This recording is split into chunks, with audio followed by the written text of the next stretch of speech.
eu vos queria dizer mais sobre isto. Estou aqui a consultar as minhas notas.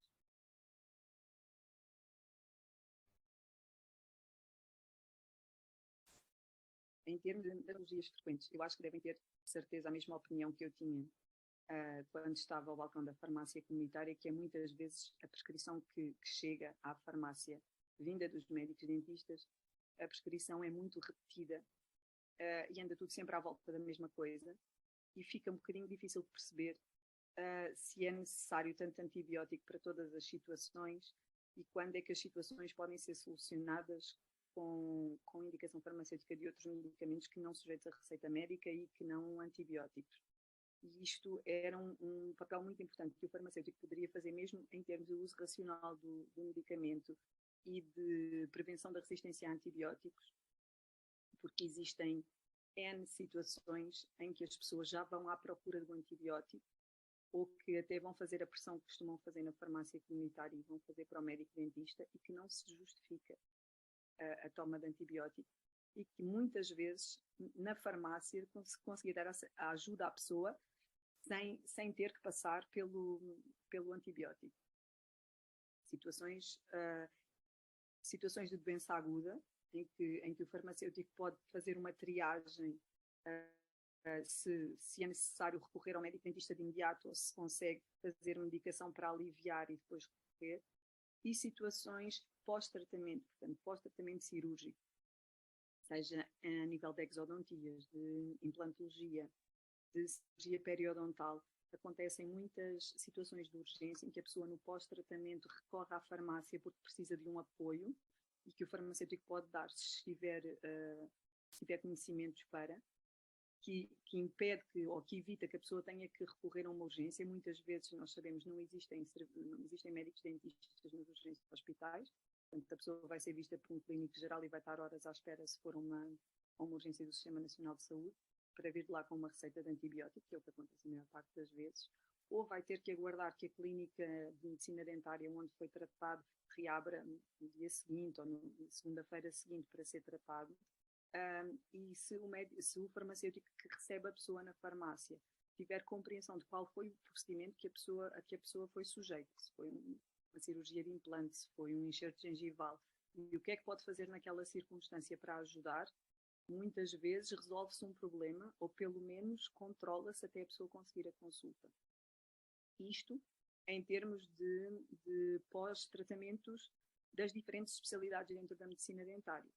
E isto pode acontecer com estas situações que vos estava a dizer de exodontias, de cirurgias de implantes, de cirurgias de periodontais, de recobrimentos gengivais, de manipulação de retalho e de periódico, que são cirurgias com os pós-operatórios mais complicados.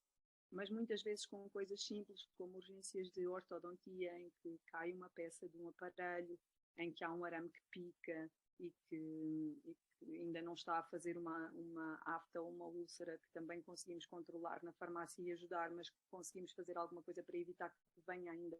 a provocar. E depois outro tipo de situações em populações mais específicas, como as crianças, por exemplo, o que fazer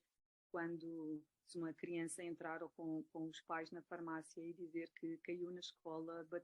bateu, partiu um dente, ou que evolucionou um dente e entrou na farmácia com um dente na mão, que chegou-me a acontecer a mim quando trabalhava na farmácia. O que é que se faz para ajudar nessa circunstância? Como é que se orienta o utente? Até outro tipo de aconselhamento, mesmo para essas populações, em termos do recém-nascido, quando começar a fazer higiene oral, a aconselhar na escolha das xuxas, das tecinas, quando ir a primeira vez ao dentista, sinais de alarme, patologias da infância que têm consequências na cavidade oral.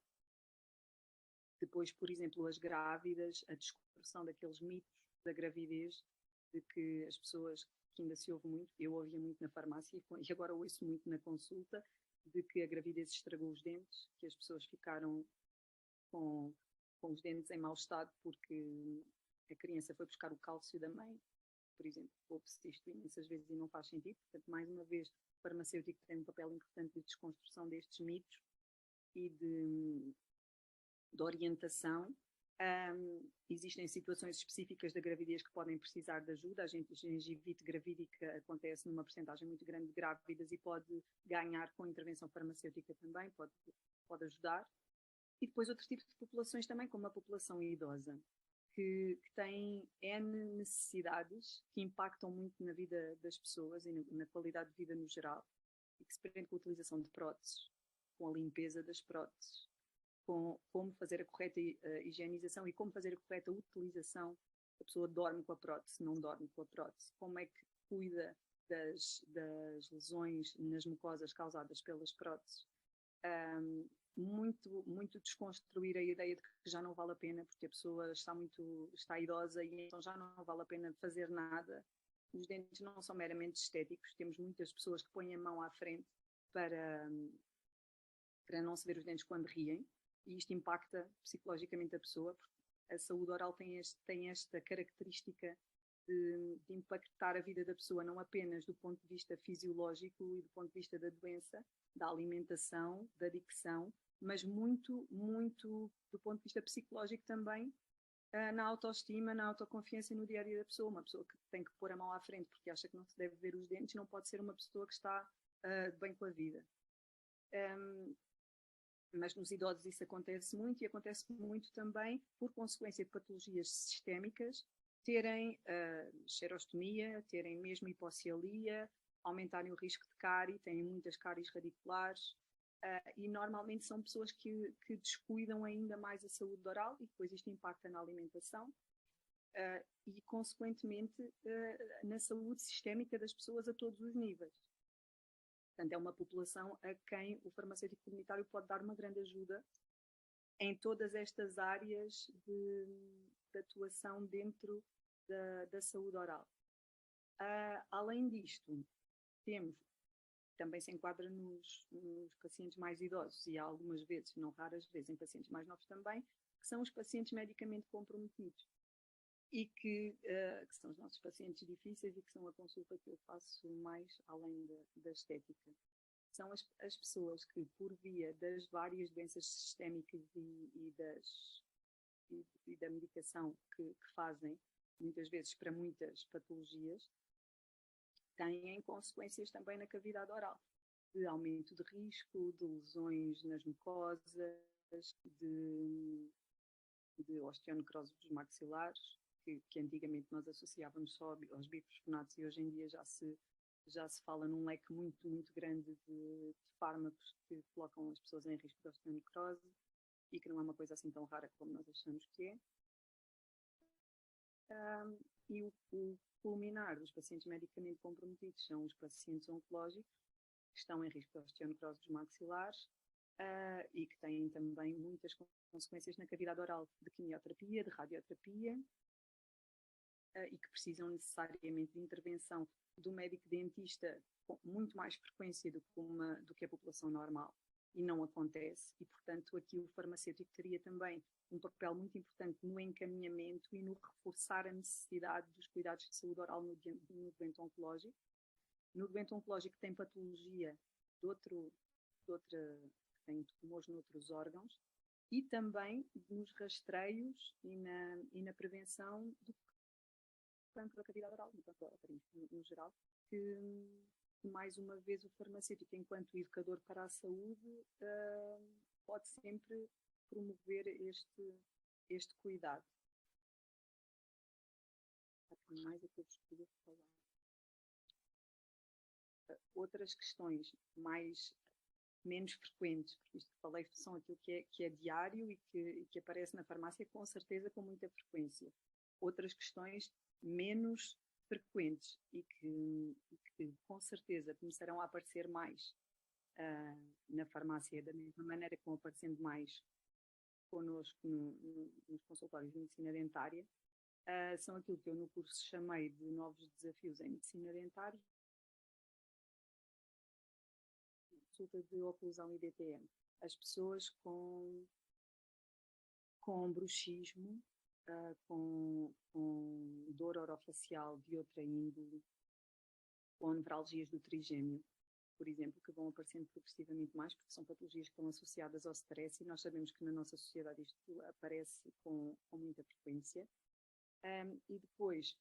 por exemplo, medicina dentária do sono, a associação entre os cuidados da cavidade oral e as roncopatias e a apneia obstrutiva do sono, são ligações que às vezes nós não fazíamos da farmácia, de associar que uma pessoa que tem apneia obstrutiva do sono precisa de cuidados de saúde oral diferenciados e saber ajudar dessa forma também. A medicina dentária desportiva, a necessidade dos atletas, em particular atletas de alta competição, terem também cuidados diferentes. E depois, por outro lado, as áreas mais estéticas da medicina dentária, que hoje em dia estão em franco crescimento e que também vão precisar da atuação do médico dentista, porque, por exemplo, uma pessoa que fez uma intervenção estética de facetas ou de dentisteria estética, a quem salta uma faceta e vai à farmácia porque não sabe o que pode fazer no entretanto, ou mesmo as consultas de harmonização orofacial, que são os procedimentos médico-estéticos que os médicos dentistas fazem na cavidade oral e nos órgãos anexos, portanto na face, e que têm muitas complicações e as pessoas podem recorrer à farmácia com um pedido de ajuda ou com uma dúvida porque fizeram um procedimento e não sabem se está normal, se precisa de ajuda, se aquela consequência é normal ou se devem fazer alguma coisa. E o farmacêutico tem todas as condições para conseguir ajudar a resolver essas questões, como um preenchimento labial, por exemplo, que a pessoa no dia seguinte fica muito edemaciada e negra e a precisar de ajuda. O dia seguinte é aquele dia que ninguém põe na internet e que pode facilmente levar a uma utente a recorrer ao farmacêutico comunitário para uma ajuda. Portanto, isto são tudo questões muito vastas e que podem ser facilmente ajudadas e correspondidas por um farmacêutico comunitário.